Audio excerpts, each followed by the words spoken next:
മാധ്യമം പോഡ്കാസ്റ്റ്. മാധ്യമം editorial 2025 December 11 വ്യാഴം. നീതിയും നിയമവും നടപ്പാക്കാനുള്ള ചുമതലയേൽപ്പിക്കപ്പെട്ട കോടതികളും ജഡ്ജിമാരും വർഗീയ വിദ്വേഷ ശക്തികളുടെ പകർത്തെഴുത്ത് ജോലി തുടങ്ങിയാൽ രാജ്യത്തിൻ്റെ ഭാവി എന്താകും എന്ന് തമിഴ്നാട്ടിലെ തിരുപ്പറക്കുണ്ട്രം സംഭവത്തിൻ്റെ പശ്ചാത്തലത്തിൽ നിരീക്ഷിക്കുകയാണ് ഇന്നത്തെ എഡിറ്റോറിയൽ.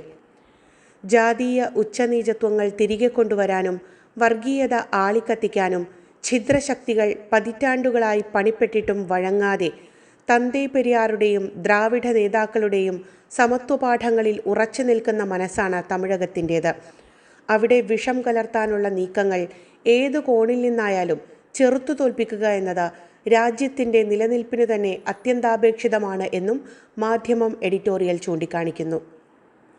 അനുവദിക്കരുത് തമിഴ് മണ്ണിന് തീ കൊളുത്താൻ. അയോധ്യയിലെ ബാബരി മസ്ജിദ് വർഗീയ ഫാഷിസ്റ്റുകൾ തകർത്തെറിഞ്ഞതിൻ്റെ 33-ാം വാർഷിക ദിനമായിരുന്നു ഡിസംബർ 6-ന്.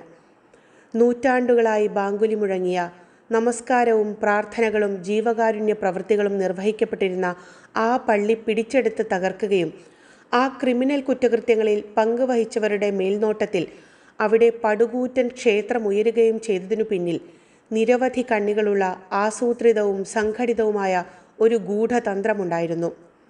സമാധാനത്തിലും സൗഹാർദ്ദത്തിലും ജീവിച്ച മതവിശ്വാസികളെ തമ്മിൽ തെറ്റിച്ച് അതിൽ നിന്ന് അധികാരലബ്ധിക്കായുള്ള വഴി തേടാൻ സംഘപരിവാർ നടത്തിയ ഹീനതന്ത്രമായിരുന്നു ബാബരി മസ്ജിദിനുമേലുള്ള അധിനിവേശം.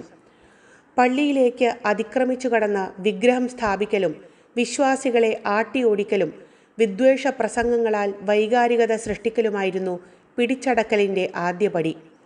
അല്ലറ ചില്ലറ അസ്വാരസ്യങ്ങൾ ഉടലെടുത്തുവെങ്കിലും വിവിധ മതവിശ്വാസികൾ തമ്മിലെ സ്നേഹത്തിനും ഐക്യത്തിനും സാരമായ കേടുപാടുകളൊന്നും അന്ന് സംഭവിച്ചില്ല. എന്നാൽ സംഘടിത ശക്തിപ്രകടനങ്ങളും സാമുദായിക കലാപങ്ങളും പതിവായതോടെ മനസ്സുകൾ അകലാൻ തുടങ്ങി. പ്രതീകാത്മക പൂജ മാത്രമേ നടത്തൂ എന്ന് രാജ്യത്തെ ഭരണകൂടത്തെയും പരമോന്നത നീതിപീഠത്തെയും പറഞ്ഞു വിശ്വസിപ്പിച്ച് മസ്ജിദ് വളപ്പിലേക്ക് കടന്നുകയറിയാണ് സംഘപരിവാർ പള്ളി പൊളിച്ചു കളഞ്ഞത്. പള്ളി പൊളിച്ചെടുത്ത് നിർമ്മിച്ച താൽക്കാലിക ക്ഷേത്രത്തിന് കോടതിയിൽ നിന്നും ദർശനാനുമതിയും ലഭിച്ചു. ഈ ചെയ്തികളുടെ മറവിൽ BJP രാജ്യഭരണം കൈക്കലാക്കി. പള്ളിയുടെ ഭൂമി ക്ഷേത്ര നിർമ്മാണത്തിന് വിട്ടുകൊടുക്കാൻ തീർത്തും യുക്തിരഹിതമായ വിധിയിലൂടെ സുപ്രീം കോടതി ഉത്തരവിടുകയും ചെയ്തു. നീതിപീഠത്തിൽ നിന്ന് സത്യയുക്തവും നീതിപൂർണവുമായ വിധിയുണ്ടാവും എന്ന വിശ്വാസത്താൽ ക്ഷമാപൂർവം കാത്തിരുന്ന രാജ്യത്തെ ജനസമൂഹങ്ങളെ ഒന്നടങ്കം നിരാശപ്പെടുത്തി രചിക്കപ്പെട്ട വിധി തീർപ്പിലെത്തിയത് സംബന്ധിച്ച് ആ ബെഞ്ചിൽ അംഗമായിരുന്ന ന്യായാധിപൻ നടത്തിയ തുറന്നുപറച്ചിലുകൾ രാജ്യം കേട്ടതാണ്. അയോധ്യയ്ക്ക് ശേഷമെങ്കിലും സമാധാനം ലഭിക്കും എന്ന് മോഹിച്ചവരെ വഞ്ചിച്ച് കൂടുതൽ ആരാധനാലയങ്ങൾക്കുമേൽ അധിനിവേശം നടത്താനുള്ള പോർമുഖങ്ങൾ കോടതികളുടെ പിന്തുണയോടെ തുറക്കുന്നതാണ് നാം പിന്നീട് കണ്ടത്. തമിഴ്നാട്ടിലെ മധുരക്കടുത്തുള്ള തിരുപ്പറക്കുണ്ട്രത്ത് ഇക്കഴിഞ്ഞ ദിവസങ്ങളിൽ നടമാടിയ അനിഷ്ട സംഭവങ്ങൾ ബാബരി മസ്ജിദ് അധിനിവേശത്തിൻ്റെ നാൾവഴികളെ ഓർമ്മപ്പെടുത്തുന്നതാണ്. ഹൈന്ദവദേവനായ ശ്രീമുരുകൻ്റെ 6 വാസസ്ഥലങ്ങളിലൊന്നായി കണക്കാക്കപ്പെടുന്ന ഇവിടത്തെ ഉച്ചൈപ്പിള്ളയാർ ക്ഷേത്രത്തിലെ കാർത്തിക ദീപം തെളിക്കൽ ചടങ്ങ് മുരുകഭക്തർ നൂറ്റാണ്ടുകളായി അത്യാദരപൂർവ്വം നടത്തിവരുന്നതാണ്. എന്നാൽ ബാബരി മസ്ജിദ് തകർത്ത ശേഷമുള്ള വർഗീയാവേശത്തിൽ തിരുപ്പറക്കുണ്ട്രം മലമേറ്റിലുള്ള ഹസ്രത്ത് സിക്കന്ദർ ബാദുഷാ ദർഗയ്ക്ക് സമീപത്തുള്ള തൂണിൽ ദീപം തെളിയിക്കണം എന്ന ശാഠ്യവുമായി 1994 സംഘപരിവാർ രംഗപ്രവേശനം ചെയ്തു.